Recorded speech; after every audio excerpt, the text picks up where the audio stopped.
ఇప్పుడు కోడి పెట్టలు పెట్టిన గుడ్లని ఎలా పొదిగించాలి, ఆ పిల్లలకు తీసుకోవాల్సిన జాగ్రత్తలండి. కోడి గుడ్లు సుమారు ఒక 10 రోజులు పెట్టిన గుడ్లన్నింటినీ నేను ఫ్రిడ్జ్ని ఒకటిలో పెట్టుకుంటానండి. అదేవిధంగా కోడి గుడ్లని ఒక ప్లాస్టిక్ బౌల్లో లైట్గా సాల్ట్ వేసి దాంట్లో వేసి స్టోర్ చేస్తానండి. కోడి గుడ్లను పొదిగించాలనుకున్నప్పుడు రేపు మార్నింగ్ నేను ఇంక్యుబేటర్లోకి ఎక్కియాలనుకున్నప్పుడు ఈ నైట్ తీసేసి బయట పెడితే ఆ చల్లదనం అనేది మొత్తం చల్లారిపోయిన తర్వాత ఆ గుడ్లు నేను ఇంక్యుబేటర్లో పెట్టి వాటిని పొదిగిస్తానండి. నేను ఇంక్యుబేటర్లో చాలా రకాలు వాడానండి. చిన్న కాడి నుంచి 20 గుడ్లుది, 44, 46, 100 గుడ్లు, 400 గుడ్లు మెషిన్ కొని నేను చాలా నష్టపోయాను. ఎక్కువగా నేను ఇప్పుడు లాస్ట్కి ఏపీ పౌల్ట్రీ ఎక్విప్మెంట్ అనే ఇంక్యుబేటర్ని వాడానండి. అది నాకు రిజల్ట్ బాగుంది. నేను 10వ రోజు గాలి గుడ్లు తీసేసి ఉంచిన వాటిలో 95%, 96% హ్యాచింగ్ అవుతున్నాయి. ఇప్పుడు ప్రజెంట్ ఈ ఇంక్యుబేటర్లో పెట్టాక 20 రోజుల తర్వాత వచ్చిన పిల్లలకి ఫస్ట్ రోజు నేను మ్యారక్స్ చేసేస్తానండి. మ్యారక్స్ చేసిన తర్వాత బ్రూడింగ్లో వేసి వాటికి ప్రతి 20 పిల్లలకి ఒక 100 క్యాండిల్ బల్బ్ పెడతానండి. 20 పిల్లలకి ఒక జాబ్లో నుంచి చుట్టూతా రేక్ కట్టి చలిగాలి బయట నుంచి వెళ్ళకుండా ఒక 100 క్యాండిల్ బల్బ్ పెడతానండి. పెట్టి కోడి పిల్లలు సిక్ అవ్వకుండా వాటికి ఫస్ట్ రోజు బెల్లం నీళ్లు, అదేవిధంగా తమలపాకు నీళ్లు 2 కలిపిస్తాను. తర్వాత 7వ రోజు F1 వేస్తానండి.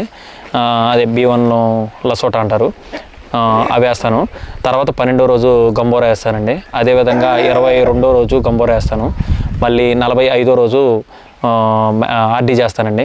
సో ఈ పద్ధతిలో మనకు ఆర్డీ ఎప్పటికప్పుడు వ్యాక్సిన్ చేసుకొని కోడి పిల్లల్ని పొద్దున్నే ఉదయాన్నే 10 గంటలకు వదిలి సాయంత్రం 4 గంటలకల్లా కమ్మేసుకునేటట్టయితే మా సూచికలు రావు.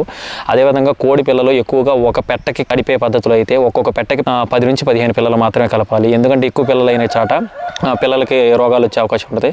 నేను బ్రూడింగ్లో 30 పిల్లలని పెట్టాను కదండి, 30 పిల్లలు 20 పిల్లని. సో వాటిని కంపల్సరీగా నేను ఫస్ట్ రోజు ఫీడ్ వచ్చేటప్పటికే నేను ఇప్పుడు ప్రజెంట్ నేను వాడుతుంది అయితే నేను నిర్మోహమాటంగా పబ్లిక్గా చెబుతున్నానండి. నేను బాయిలర్ ఫీడే వాడతానండి. ఫస్ట్ 7 డేస్ బాయిలర్ ఫీడ్ వాడతాను. 7 డేస్ దగ్గర నుంచి అచ్చంగా పెట్టగంటలు వాడతానండి. పెట్టగంటలు అన్ను కోడి పిల్లలు తగ్గకుండా బాయిలర్ ఫీడ్ 7 డేస్ వాడాం కదా, ఈ కోడి పిల్లలు తగ్గకుండా ఉండడానికి నేను గుడ్డు వాడతానండి.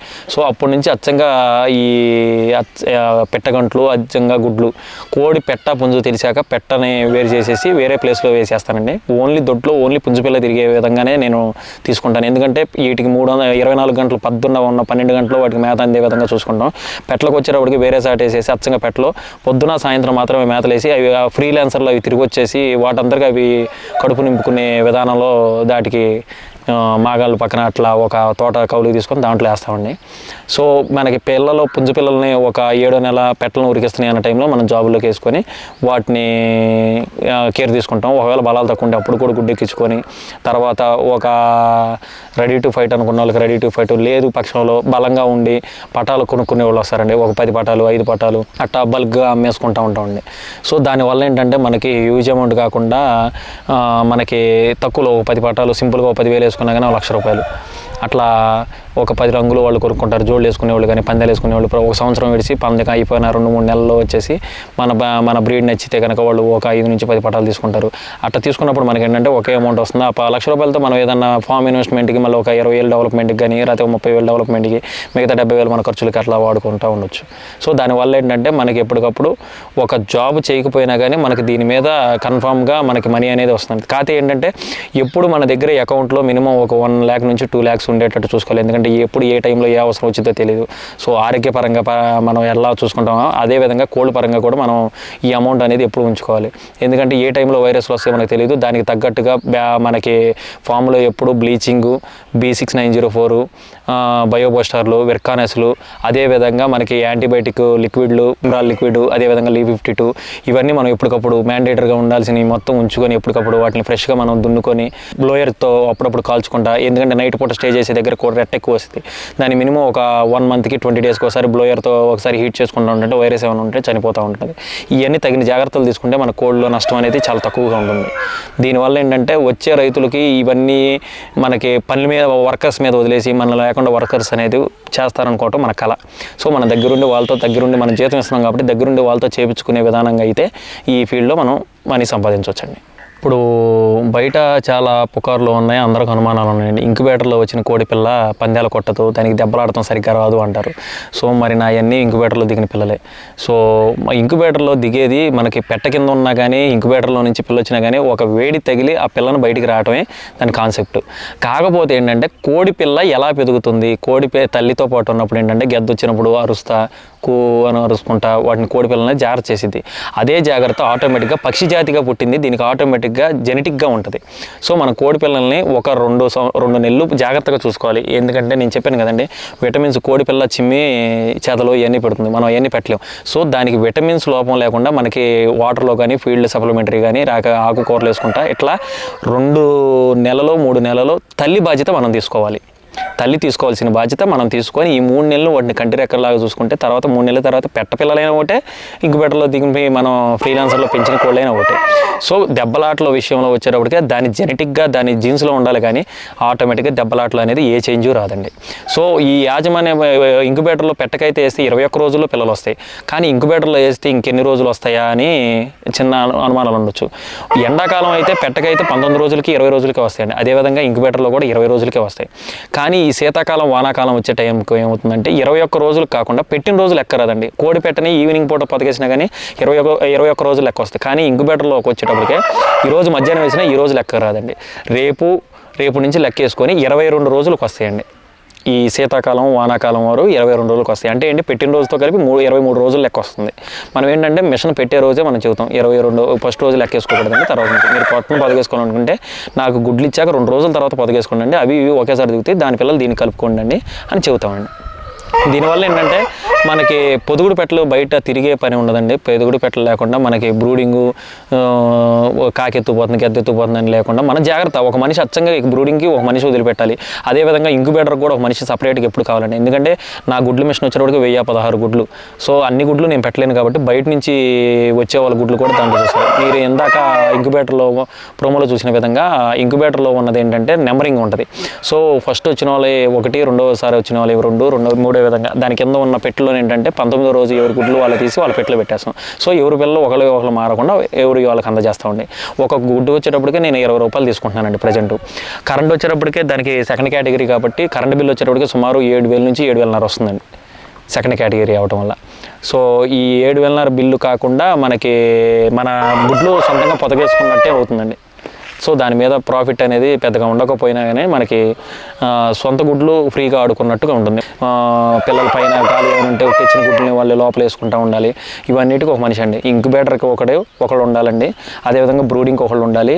దొడ్డి మెయింటైన్ చేసుకోవడానికి పని చేయడానికి వర్కర్స్ ఉన్నా కానీ దొడ్డి మెయింటైన్ చేయటం ఒక పెద్ద టాస్క్ అండి. మనం ఎంత డబ్బులు పెట్టినా కానీ పెట్టే డబ్బుని ఎలా వాడుతున్నాము వాటిని వాడే పద్ధతిలో కరెక్ట్గా వాడుకుంటే మనకి ఎప్పటికప్పుడు దొడ్డిలో నుంచి లాభాలు గడించవచ్చు. ఇప్పుడు మనం పొదిగించిన చిక్స్ కొన్ని బ్రీడ్స్ ఉంటాయండి, 7 మంత్స్కి లేయింగ్కి వస్తాయి. అదేవిధంగా కొన్ని 10 మంత్స్కి వస్తాయి, కొన్ని 11 మంత్స్కి 12 మంత్స్కి కూడా పెట్టే కోళ్ళు ఉంటాయి. సో దాని బ్రీడ్ని బట్టి ఆ మంతుల్లో గుడ్లు పెట్టే విధంగా అవి డెవలప్ అయి ఉంటాయండి. సో ఏంటంటే మనకి పెట్టలని ఒకసారి కనుక గుడ్లు లేయింగ్ పెడితే జాతి పెట్టలు కాబట్టి సుమారు 5 నుంచి 6 గుడ్లు పెడతాయి. ఇది మళ్ళీ గుడ్లు తిరగాలంటే మినిమం ఒక్కొక్క పెట్ట నెల తీసుకుంటుంది, ఒక్కొక్క పెట్ట 20 రోజులు తీసుకుంటుంది, ఒక్కొక్క పెట్ట 15 రోజులు తీసుకుంటుంది. ఈ గుడ్లు పెట్టడం అయిపోయాక పెట్ట పొదిగేటప్పుడు దాని శక్తి అంతా కోల్పోతుంది కాబట్టి అది తేలిక పడుతుంది.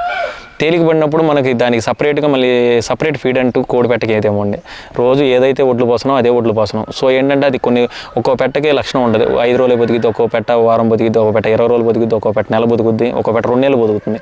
ఈ ఎక్కువ లెంత్లో పొదిగే పెట్టలని మనం ఏం చేయాలంటే మనం ఇంక్యుబేటర్ ఉంది కాబట్టి మనం ఒక వారం రోజులు గాలిగుడ్ల మీద కూర్చోబెట్టి తర్వాత ఆ పిల్లల్ని తీసుకొచ్చేసి దీన్ని కలుపుతామండి. 3 నెలలు ఈ పిల్లల్ని వేసుకొని జాయిగా తిరుగుతూ ఉంటుంది. అప్పుడు మనకి ఈ లోపల మనకి పెట్ట మళ్ళీ గుడ్లకు రెడీ అవుతుంది బలం పుంజుకొని. సో అప్పుడు మనం మళ్ళీ బ్రీడింగ్ వాడుకుంటామండి. సో పొదిగే పెట్టని ఇంత వెయిట్ ఉన్నదాన్నే పొదగేసుకోవాలని ఏం లేదండి. పెట్ట ఒక్కోటి బరువు ఉన్నా కానీ పెట్టలను గుడ్లను బాగా తిప్పుతుంది, ఒక్కోటి పెట్ట తక్కువ ఉన్నా కానీ గుడ్లను పగల కొడుతుంది. అది దాని మైండ్ సెట్లో ఉండాలి, అదేవిధంగా దాని తానులో కూడా పొదిగిన లక్షణం ఉండాలి కంపల్సరీగా. ఇప్పుడు మిషన్లో దిగిన పెట్టని మనం పొదగేసుకోకూడదని చెప్పకూడదండి. ఆటోమేటిక్గా మన జెనెటిక్ ప్రభావం ఎలా ఉందంటే గుడ్లు పెట్టాలి, తర్వాత పొదగాలి, మళ్ళీ గుడ్లు పెట్టాలి, పొదగాలి. ఈ లింక్ అనేది ఎప్పుడు కొనసాగుతూనే ఉంటుంది. సో ఏంటంటే మనకి అందరూ అపోహలు వదిలేయచ్చు. ఇంక్యుబేటర్లు కాతే మనం ఇంక్యుబేటర్లు కొనుక్కోవాలి అనుకుంటే ఎప్పుడైనా సరే కంపెనీ ఇంక్యుబేటర్లు మాత్రమే తీసుకోవాలి. ఈ ధర్మాకోలి వీటి ఏంటంటే ఒక్కోసారి అప్ అండ్ డౌన్లు అవుతూ ఉంటాయి, హీటింగ్లు. సో వాటి వల్ల మనకి గుడ్లు అనేవి ఆగమవుతూ ఉంటాయి. ఇప్పుడు బ్రీడింగ్ సెక్షన్లో వచ్చేటప్పటికే కొంతమంది అంటారండి, ఓన్లీ పెట్టలను ఫస్ట్ కారు పెట్టలే బాగా వస్తాయి, ఎగల పెట్టలు మాత్రం తీసేయాలనుకుంటారు. నా దృష్టిలో నేను చూసిన లెక్క ప్రకారం, నేను వాడే పద్ధతి ప్రకారం అయితే కన్ని పెట్టలకు వచ్చే పిల్లలు అయితే ఎక్కువగా స్పీడ్ వస్తాయండి, ఉరుక్కుంటా వెళ్ళి తనతో. అదేవిధంగా ఏకల పెట్టలకు వచ్చేటప్పటికే కాపు కోళ్ళు వస్తాయని నేను గ్రహించానండి. ఇప్పుడు క్వాలిటీ వదిలినప్పుడు అది 10 సంవత్సరాలు పెట్టైనా, 7 సంవత్సరాలు పెట్టైనా, 10 కార్లు పెట్టైనా, 20 కార్లు పెట్టైనా క్వాలిటీ వదులుతున్నప్పుడు ఆ పెట్టను మనం తీయకూడదు. సో క్వాలిటీ రానప్పుడు కన్ని పెట్టనైనా ఒక 2 కార్లు పెట్టిందని తీసేయచ్చండి. అదేవిధంగా మనకు బ్రీడ్ మారవాలి అనుకున్నప్పుడు మన పెట్టలు కత్తులు వాడాయి. సో ఇన్బ్రీడ్ అయిపోయి మన కత్తులు వాడతలేదు అనుకుంటే పెట్టలు మారకుండా ఓన్లీ పుంజు చేంజ్ చేసుకుంటే, మనకు లైన్లో ఏదన్నా మనకు బాగా తెలిసిన వాళ్ళ దగ్గర కత్తులు బాగా నడుపుతున్న కోడిని తీసుకొచ్చి మళ్ళీ ఆ కొత్త లైన్ని దీన్ని కలుపుకుంటే మనకి ఎప్పటికప్పుడు బ్రీడ్ అనేది ఎప్పటికప్పుడు డెవలప్ అవుతూ ఉంటుందని నా ప్రకార నమ్మకం. మనం మార్చాల్సింది ఎక్కువగా పెట్టలు కాదండి, ఓన్లీ పుంజును మార్చుకుంటే సరిపోతుంది. మనం చెప్పే కదండి, పెట్టలు అనేది ఎప్పుడు మన కత్తులు వాడుకునే పెట్టలు, మన పెట్టల మీద మన నమ్మకం ఉన్నప్పుడు పెట్టలు మారకుండా ఓన్లీ మనం పుంజును అనేది మార్చుకుంటే ఎప్పటికప్పుడు మనం డెవలప్ అవ్వచ్చు. ఇప్పుడు కొత్తగా ఫామ్ స్టార్ట్ చేసేవాళ్ళు పెట్టలు తీసుకోవాలా, పుంజులు తీసుకోవాలని అనుకుంటారండి. సో ఏంటంటే 5 పెట్టలు ఒక పుంజు తీసుకుంటే 6 నెలల తర్వాత వెయిట్ చేయాల్సి వస్తుంది. అదేవిధంగా మీకు నమ్మకమైన వాళ్ళు మంచి బ్రీడ్ ఇస్తారు, మాట అన్న ప్రకారంగా డబ్బులు తీసుకున్నా కానీ మంచి బ్రీడ్ ఇస్తారు అనుకున్న వాళ్ళు మీకు ఎవరైనా తగిలితే కంపల్సరీగా అదేవిధంగా పిల్లలు తీసుకోండి. ఎందుకంటే ది బెస్ట్ బ్రీడరు బెస్ట్ పెట్టలు వేస్తారు కాబట్టి దాని నుంచి మీరు వచ్చే పిల్లలప్పుడు పిల్లలు మీరు కొనుక్కునే పని ఉండదు. సో ఏంటంటే పెట్టల పుంజులు మీరు పందాలకు అమ్ముకున్నా కానీ రాత్రి వాడుకున్నా పెట్టల మీదకి ఒక పుంజు కొనుక్కుంటే మీరు ఒక ప్రాఫిట్ అనేది ఫస్ట్ నుంచే స్టార్ట్ చేసుకోవచ్చు. కాకపోతే ఏంటంటే మీరు పిల్లలు తీసుకునే విధానంగా అయితే, పిల్లల్ని జాగ్రత్తగా పెంచే విధానంగా అయితేనే కోడి పిల్లలు తీసుకోండి. లేని పక్షంలో కోడి పిల్లల జోలికి మీరు వెళ్ళకండి.